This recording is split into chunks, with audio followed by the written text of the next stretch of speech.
excuse me, but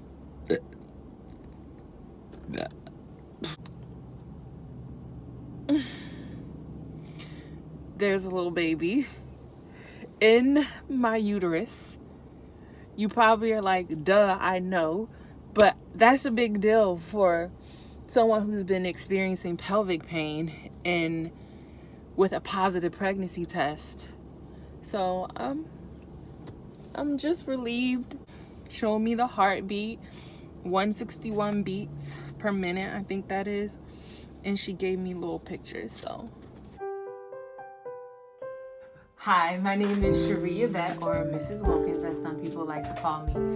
When I say people, I mean like my little people, or like my little people who aren't so little no more and now they're big people. Because I know I have a mix of people who have subscribed to the channel, and I really appreciate you being here. So if you're not already subscribed, go ahead and click the subscribe button and turn on your notification bell so that you can get connected with me. But my name is Sherrie, and I am so excited because I'm going to be sharing again my journey to having another baby.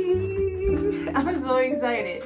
So we managed to make another baby on our wedding anniversary, our 6 years of marriage celebration. We managed to make and create another baby. So I'm so excited, guys. But there is a video that I put together on me finding out that I was pregnant, and me telling people I love that I'm pregnant, so make sure you check that out. In today's video, we are going to do an end of the first trimester update. I am actually into my second trimester already. So this particular baby, which we have the gender, I'm pretty sure you've probably never seen this done before. I am 16 weeks pregnant. I am almost 17 weeks pregnant, okay? So I'm into the second trimester. And what actually gave me an inkling that I was pregnant again, beside the fact that we weren't actively trying to prevent pregnancy. For those of you who don't know, we have a 13-year-old. We also have an 18-month-old named Lily Jean Joy. And we weren't actively trying not to, and we were like, if we do have another baby, then we have another baby. That would be so exciting. Someone for little Miss Lily Jean Joy to grow up with, and if we did, we were okay with that as well at this time. So what gave me the inkling that I was probably pregnant and I should try a pregnancy test, because my, what we call a period, or in the TTC community, for those of you who are trying to conceive, you know, some of you call it unflow. My period was late. So that's a telltale sign, right? And if you're watching this video and you're underage, I want you to know that the female body is not TMI. Everything that goes on with the woman's body is beautiful, right? We shouldn't be ashamed to talk about it. But I do encourage you, if you have any questions about anything mentioned in this video, that you talk to an adult that you trust, right? So I knew something was off because my period was late. So I went up to the bathroom. I'm not going to tell you that whole story. You just got to watch the video. So obviously I took the pregnancy test and I'm pregnant. So, but I had some really serious symptoms. In the beginning, I had like a lot of cramps. And I know cramping at the early stages of pregnancy is normal. Cramping is normal. But I just had cramping that just didn't feel right to me. And it just was unsettling to me and caused me to have negative thoughts. So immediately I just contacted my doctor and told him, look, I'm having these cramps. I don't feel comfortable. I need confirmation that everything is going well and that the pregnancy is happening in the right spot in my uterus and not in any of my tubes. So I was able to go get an ultrasound to help ease my mind at about 7 weeks to let me know that baby Wilkins number 2 is actually growing in the right spot and was doing well at the time. But the cramping was a little bit much. This is my 3rd pregnancy, but every pregnancy is different, right? And I hadn't experienced such intense cramping in the beginning of any of my pregnancies. So I would say to each woman who's watching this video to listen to your body. Yes, cramping in the beginning of pregnancy is normal, but do what you need to do to make sure that you actually feel confident and are in a good place mentally to know that your pregnancy is progressing well.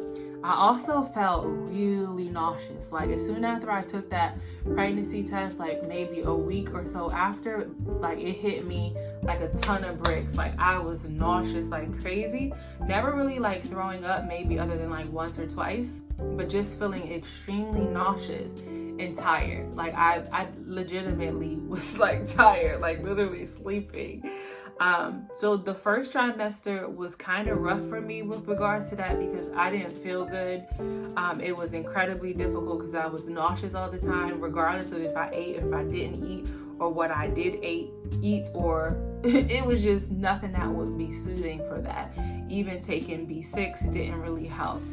And I had some cravings that are, now that my third pregnancy is here, they're pretty typical for me in pregnancy. Pickles and orange juice and oranges. Like, it's just so crazy. Like, if you are pregnant or have been pregnant, whereas pickles, like, one of your cravings, like, it seems like cliche or like one of those things that women say, but it's real. I have cravings for pickles, orange juice, and of course I love French fries. But something that was different was like blue claw crabs. Like I needed blue claw crabs, and my mom came to the rescue all the way from Virginia with a bag of blue claw crabs, and we sat there and cracked those bad boys open and dipped them in the butter. And my little self was satisfied that craving. So seafood was also a craving of mine. And French fries, I love French fries normally, but when I'm pregnant, I just need my French fries. What can I say? They just make me really happy. So those were the only cravings that I actually had. When I think about what I loved during pregnancy, it's pretty much one of the same exact things that I loved during my first pregnancy, right? And what I loved during my first pregnancy was my body butter from Audrey's Cure. And I knew better this time. And we've been using it now for 3 years.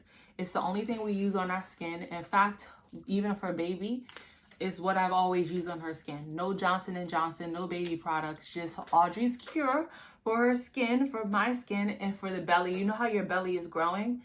This is my third pregnancy. I actually had weight, probably like 10 pounds, that I was actively working out to lose when I found out that I was pregnant. So I don't feel like my belly had as much stretching to do this time in the first trimester, but I use the body butter fluff, and I use that on my belly and my body to prevent itching. Because you know, as your skin, for at least for me, as your breasts enlarge, they get large. And as your belly starts to grow, it starts to itch. So I've already been like lathering up in Audrey's Cure body fluff. And I love my chiropractor because I was having some left back pain. I slipped down a couple of stairs trying to catch Lily Jean on the steps as she slid down the steps, and then I slid down the steps, but okay, it's okay, we were fine. But my back was a little bit off, so I went to the chiropractor and he adjusted me, my neck and my back, because I had some previous neck and back injuries. And I walked out of there feeling like I had a new neck. I had a brand new neck and a brand new back. I came out there feeling like a new woman. So he told me that he wanted me to come. He told me he wanted me to come twice a month, but I think I'm just going to begin with once a month just to see how it goes. So those are the things that I actually loved in the first trimester. What was difficult for me, other than like the symptoms and the cramping and that part mentally, not allowing the cramping that I was experiencing in the first trimester to write the story of what was happening with my growing baby. So that was a mental challenge for me. So something I would say to myself, and something I still say to myself, because sometimes when you are growing a baby in your belly and it's like you can't see them, especially if you struggle, like I recently did struggle with anxiety, you tend to get these narratives in your head about what's going to happen to your baby, and you don't want to keep those reruns going in your mind. So something that was difficult for me, but I just began to be prayerful, and I would lay my hands on my belly like I would do Lily Jean, like growing womb. My womb is going to continue to grow. And something else I said to myself that I still say now is that no, every time a negative thought about my baby comes, I will say, no, I'm going to hold this baby in my arms, right? So no thoughts about miscarrying or something being wrong or bleeding or the cramping. I always just say, no, I'm going to hold this baby in my arms before I let the thought take hold of me, and then I begin to spin in those negative thoughts. So if that's a struggle for you, then to figure out what you're going to say when negative thoughts about your pregnancy come. For me, I just say, nope, I'm going to hold this baby in my arms. Nope, my husband is going to be in the delivery room with me, and he's going to cut the cord, and we're going to hold this baby in our arms. So that's one thing that was difficult. The last thing, a couple more things that were difficult, it was COVID. Of course, we're in a pandemic, and just wanting to visit family, to tell them in person that we're pregnant, and wanting everybody, number one, to be safe, and like having my boundaries, my COVID boundaries, and maybe communicating them to other people who didn't have the same COVID boundaries. Because I felt like, and family didn't know at the time, that I want to know that you don't have COVID before I come and I spend time with you unmasked, right? So traveling from state to state by car and just wanting everybody to have a COVID test and not people necessarily agreeing with that, that was difficult for me. And the last thing was like me being so excited about having another baby and me expecting people to be equally as excited as me. You can't expect that. And you can't allow people to steal your joy just because they're not equally as excited about something you are really looking forward to. So I had to rewrite that narrative, and I had to talk to my therapist about that, y'all. But it was helpful, to talk to my therapist about it, and about still being able to enjoy my life and not seeking that acceptance, or for people to experience the same joy that I have about something that we are really excited about in our lives. So I am so looking forward to continuing to share this journey with those of you who want to come. Don't forget to click subscribe and turn on the notification bell. On this channel, I won't just only be talking about my pregnancy. Those of you who know me know that I am an educator, so there's going to be tons of content for moms, and for my little people who are not so little people anymore, there'll be some content for you as well. So don't forget to subscribe. So I know you're all waiting for me to stand up and show you my belly. So I'm going to go ahead and do that, okay? So here's my belly. I feel like it's been here for weeks now. This is it. That's my belly. Look, that's my belly. And remember, I'm saying end of the first trimester, but I'm just about 17 weeks. So this is what my belly looks like right now. 17 weeks pregnant with my third baby. All right, y'all, so I'm gonna see you in the next one. Don't forget to subscribe and read the description box and check links for other videos or other content like this, because I did a whole series like this not even 2 years ago for little Miss Lily Jean Joy.